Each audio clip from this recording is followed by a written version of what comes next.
নমস্কার বন্ধুরা, রিপাস গার্ডেনে আপনাদের স্বাগত। আজকে নিয়ে এসেছি অ্যাডিনিয়ামের কডেক্স কীভাবে আমরা মোটা করব। তার জন্য এই যে শীতকাল, এটা হচ্ছে সবথেকে বেস্ট টাইম। এই সময় এটাকে ভালো করে তুলতে হবে মাটির থেকে, একদম শিকড় যাতে না, মানে মেন শিকড়গুলো যাতে না চোট পায় সেটা খেয়াল রেখে ভালো করে আমরা মাটির থেকে অ্যাডিনিয়ামটাকে তুলে ফেললাম।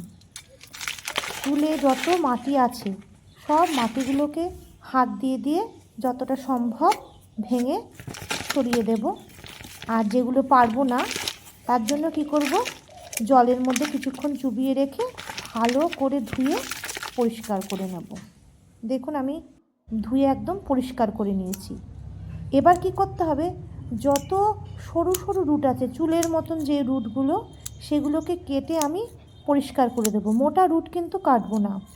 গা থেকে যেগুলো বেরিয়েছে বা শিকড়ের নিচ থেকে যেগুলো বেরিয়েছে সরু সরুগুলো, সেগুলোই কিন্তু আমি কেটে একদম পরিষ্কার করে ফেলবো।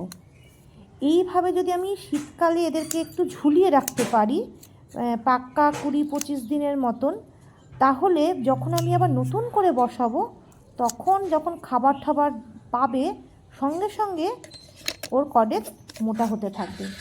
এই যে এখানে আমি একটু সাফ বা ব্যাবিস্টাইন, যে কোনো ফাঙ্গিসাইড আপনারা নিয়ে নিতে পারেন। আমি ব্যাবিস্টাইন নিয়েছি, নিয়ে আমি ভালো করে একটা তুলি দিয়ে অ্যাডিনিয়ামের কাটা অংশগুলো যেখান যেখান দিয়ে রুটগুলোকে কেটেছি একটু মোটা করে প্রলেপ দিয়ে দিচ্ছি। ভালো করে কিন্তু দেবেন, কোনো অংশ যেন বাদ না যায়। যতগুলো শিকড় কাটা হয়েছে সেই শিকড়ের কাটা জায়গাগুলো বেশ মোটা করে করে পুরু করে ভরাট করে দিয়ে এইভাবে একটা দড়ি দিয়ে বেঁধে 25 দিন ঝুলিয়ে রাখবেন। তারপর নতুন মাটি তৈরি করে এদেরকে বসাবেন। টাটা বন্ধুরা।